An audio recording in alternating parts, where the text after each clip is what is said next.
I'm Brian Eddy, and I am the designer on Dungeons & Dragons. Hello, my name is Dwight Sullivan, and I want to tell you about this game.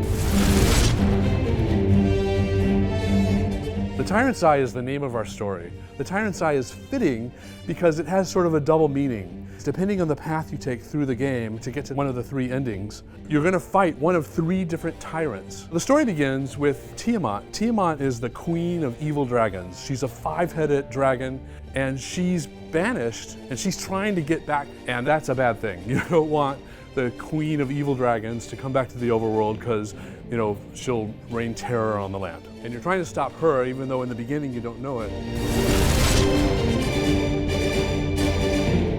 So when you start a game of D&D, you first pick your character. And it's a simple choice. It's a paladin, a cleric, a wizard, or a rogue. And each one of them has a specialty. So maybe I want more ball savers so I can last longer. Maybe I want to make it easier to fight the dragon. You can kind of look at their stats on the side, just like D&D. And you just pull the plunger, and then you're off. You're traveling to your first destination. You can move about the map and play different modes at different locations on the map. The map is a little small chunk of Faerun that D&D takes place in. So we pulled a chunk of that and connected some cities together with all the adventures.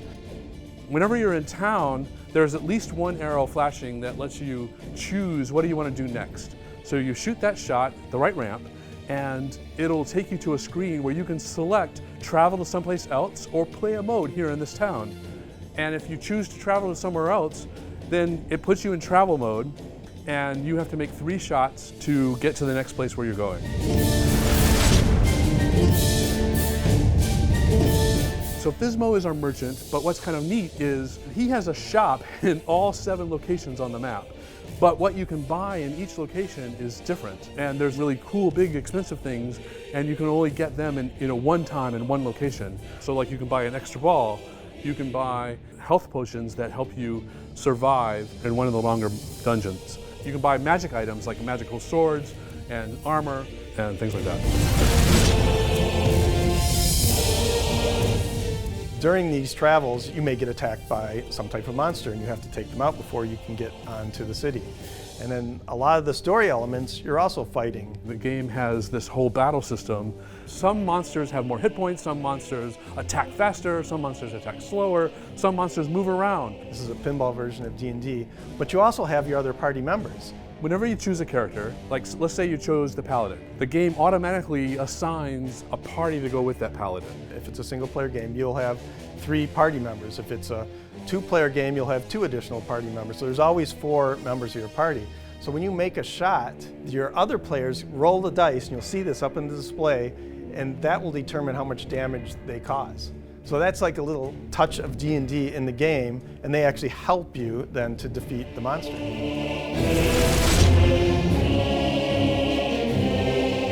The dragon, Wrath the Relentless, is a big focal part of the game. So when you get in a dragon multi-ball, you want to try to steal his gold, but you also want to try to take out the dragon, try to defeat him. I really wanted this to feel like a battle. Like it was an intense battle, because Red Dragon's a pretty insane beast to go up against. So he has the ability to shoot pinballs out at you. And your job as a player is try to not let those balls drain while hitting him in the jaw so many times to take him out. So it's a battle between the 2 sides.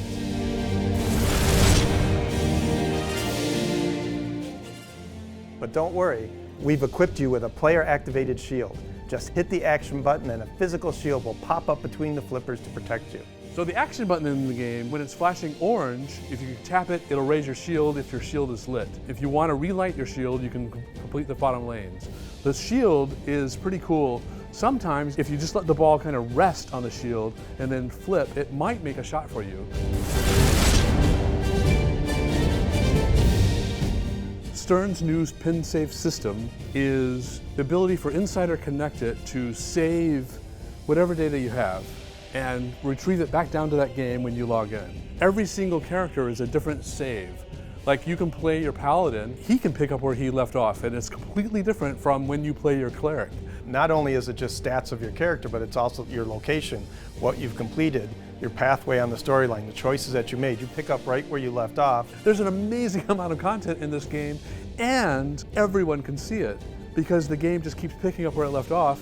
everyone can get to that wizard mode and then the wizard mode after that and get to the end of the game. There's 3 different story endings, so depending on the choices you make and how you play, you can get one of 3 different endings. It's a little bit of choose your adventure style in it, and it gives a lot of replays. It's immersive, it pulls you in, it's a story that unfolds and you get to decide exactly what happens in that story. People who have been playing D&D for years will see all these monsters and experiences and places and characters that they know about in the world while they're learning to play a new type of game.